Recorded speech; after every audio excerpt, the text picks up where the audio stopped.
ভিডিওটা যেহেতু আপনার সামনে এসেছে, আমি আপনাকে অনুরোধ করব যে আমার এই কথাগুলো শুনুন। মানে আপনি শুনলে আপনি উপকৃত হবেন, আপনার সময় নষ্ট হবে না, এরকম গ্রান্টি আমি আপনাকে দিতে পারি। আপনি আমার এই যে গ্রান্টিটা দিলাম, যদি সম্পূর্ণ কথাটা শুনেন তাহলে আপনি সেটার প্রমাণ পাবেন যে আমি কেন গ্রান্টি দিয়েছি যে আপনার উপকার হবে। হ্যাঁ, আমি আসলে বর্তমান সোশ্যাল মিডিয়াতে এমন একটা পরিস্থিতি হয়ে গেছে যে মানুষকে একটা ভিডিওতে মানে আটকে রাখাটা খুব টাফ হয়ে যাচ্ছে। হ্যাঁ, মানে এই ভিডিওটা কখন শেষ হয়ে যাবে, যদি আমি শুরুতে আপনাদেরকে ভালো প্রতিশ্রুতি না দিই তাহলে তো আপনাদের সময়টা ব্যর্থ যাবে। হ্যাঁ, আপনি ভিডিওটা দেখলেন, শেষ করার পর দেখলেন যে আসলে কিছুই নাই ভিডিওতে, আমি শুধু শুধু আমার সময়টা অপচয় করলাম, এরকম একটা বিষয় চলে আসবে আর কি। তাই আমি আগে থেকে আপনাকে অনুরোধ করছি যে আপনার সময় নষ্ট হবে না ইনশাআল্লাহ। দেখেন, আমরা একটা বিষয়ে সবসময় মাথার ভিতরে রাখি যে কেন যেন বরকত পাচ্ছে না।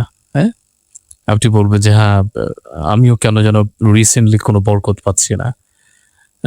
বরকত মানে এই না যে আপনি 5টা টাকা কোথাও রাখলেন, আপনি একটা দিন ওভার হয়ে যাওয়ার পরে পরের দিন দেখলেন যে সেটা 5 টাকাটা অটোমেটিকলি 10 টাকা হয়ে গেছে, বা 5 টাকা 5,000 টাকা হয়ে গেছে।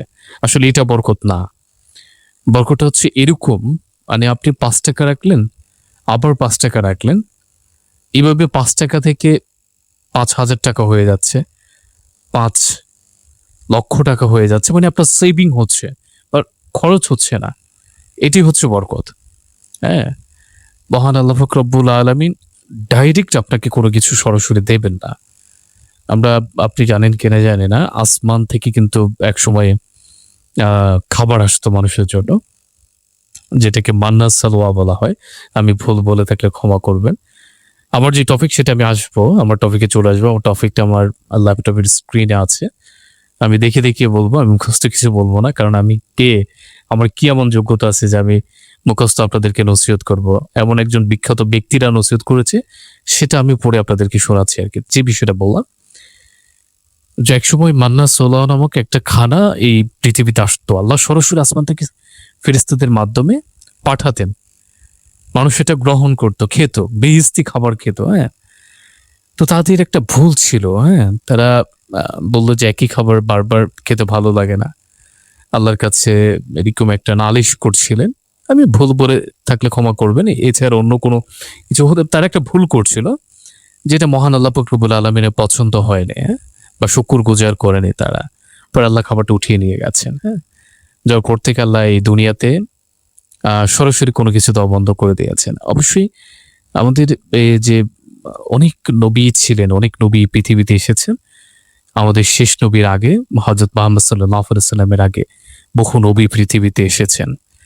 তো এই নবীদের প্রত্যেকটা নবীদের এক একটা মুজিজা ছিল। হ্যাঁ, এই মুজিজা দিয়েও কিন্তু তারা সরাসরি আল্লাহর কাছ থেকে কোনো কিছু নিতে পারতেন। সরাসরি আসতো। মুহাম্মদ সাল্লাল্লাহু আলাইহি ওয়াসাল্লাম আমাদের প্রিয় নবী, আহ প্রিয় নবীর পর থেকে মুজিজাগুলো বন্ধ হয়ে গেছে। হ্যাঁ, দুনিয়াতে সরাসরি কোনো কিছু আসা বন্ধ হয়ে গেছে। তো তার মানে আমরা এটা স্বীকার করতে হবে যে না, আমাদের বরকত মানে এই না যে আমরা 5 টাকা রাখলাম বা 100 টাকা রাখলাম, সেটা সকালে উঠে আমরা দেখবো যে 200 টাকা, তারপরে আল্লাহ বরকত দিচ্ছে আমাকে।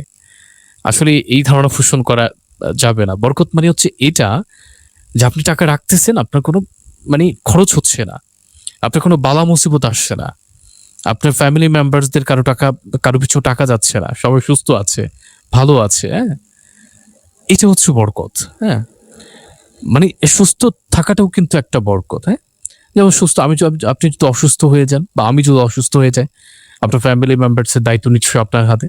আপনার ফ্যামিলি মেম্বার্স কেউ যদি অসুস্থ হয়ে যায়, তখন তার পিছনে একটা অর্থ খরচ করতে হবে, তাই না? তো যে অর্থটা খরচ করলেন সেটা তো চলে গেল, তাই না?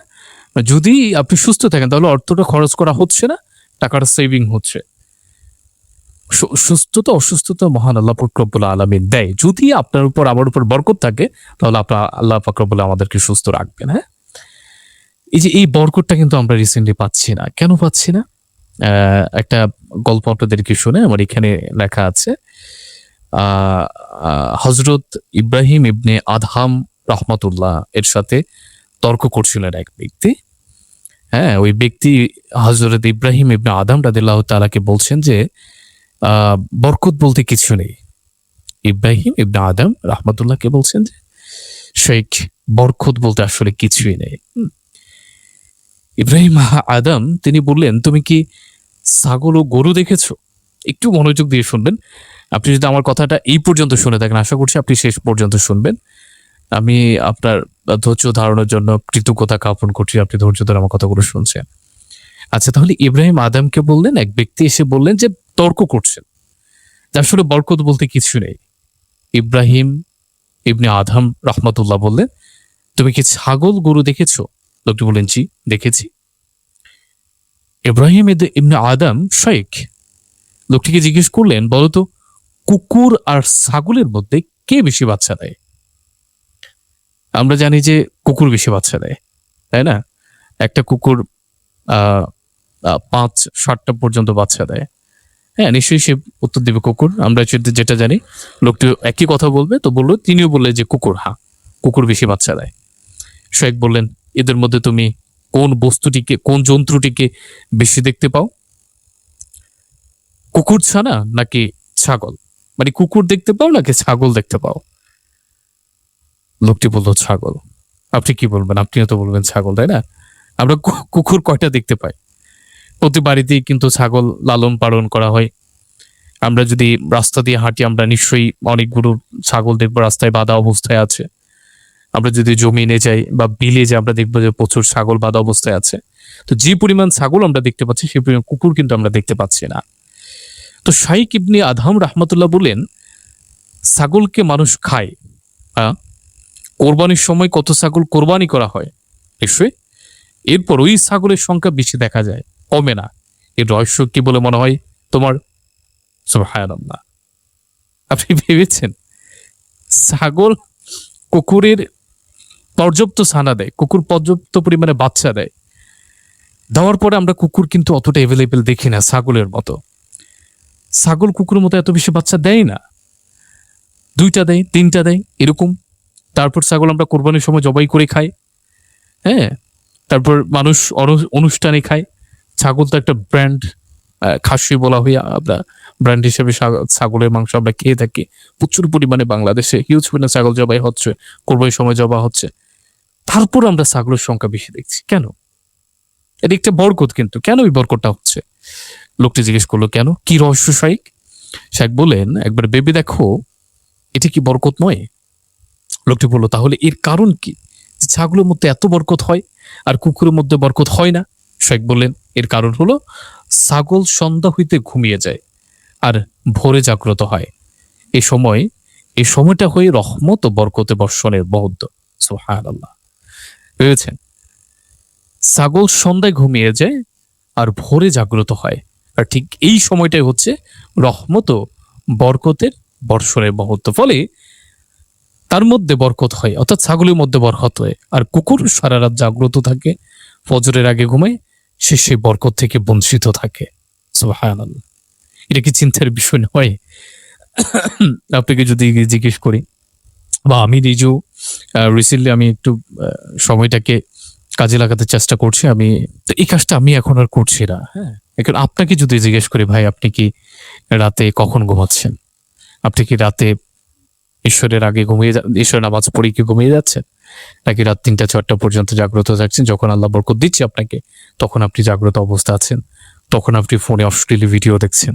তখন আপনি হারাম রিলেশনশিপে ব্যস্ত আছেন।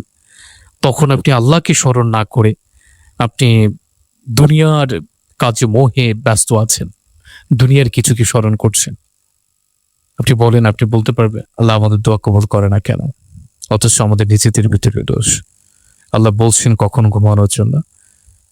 রাসূলুল্লাহ সাল্লাল্লাহু আলাইহি সাল্লাম সুন্নাহ আমরা অনুসরণ করছি না। রাসূলুল্লাহ সাল্লাল্লাহু আলাইহি সাল্লাম কখন ঘুমাতেন, কখন জাগ্রত হতেন, আল্লাহ কি বলেছেন, আল্লাহ কেন আমাদেরকে দুনিয়াতে পাঠিয়েছেন, কি করলে আমাদের ভিতরে বরকত আসবে, আমরা সেগুলো অনুসরণ করছি না। আল্লাহ আমরা নির্দ্বিধে আল্লাহকে দোষারোপ করছি, আল্লাহ আমাদের দোয়া কবুল করছেন না। আল্লাহ যে দোয়া কেন কবুল করছে না সেটা আমরা আসলে চিন্তা করছি না, যে কেন দোয়াটা কবুল হচ্ছে না। আমার কি এমন গাফুলতি আছে, আমার কি এমন পাপ আছে, আমি কি এমন করছি যার কারণে আল্লাহ আমার দোয়া কবুল করছে না, এটা আমরা কখনো ভাবি না। এবং আল্লাহ আমরা রীতিমতো আল্লাহকে দোষ দিই যে আল্লাহ আমাদের দোয়া কবুল করছে না, আল্লাহ আমাদের দোয়া কবুল করছে না। ভিডিওটা অনেক মিনিট হয়ে গেছে, আশা করছি এই পর্যন্ত যদি আপনি ভিডিওটা দেখে থাকেন আপনার সময়টা নষ্ট হয়নি। আশা করছি যে আপনি নিজেকে পরিবর্তন করবেন ইনশাআল্লাহ, সেটা আজকে থেকে হোক বা আস্তে আস্তে হোক ইনশাআল্লাহ পরিবর্তন করবেন। কারণ এই দুনিয়াতে আমরা বেশি দিন থাকবো না, আমাদের বয়স 70-80 বছর, এর থেকে বেশি কিন্তু আমরা হায়াত পাই না, আমরা মরে যাই, আমাদের থেকে এই দুনিয়া থেকে চলে যেতে হবে। হ্যাঁ, তো চলে যেহেতু যাবো, আল্লাহ যেন আমাদের উপর রাজি খুশি থাকেন, আল্লাহ যেন আমাদের উপর সন্তুষ্ট থাকেন, আমরা এরকম নেক আমল নিয়ে এরকম কাজে দুনিয়াতে করে তারপর কবরে যাবো ইনশাআল্লাহ। ভালো থাকবেন সবাই। আসসালামু আলাইকুম রহমতুল্লাহ।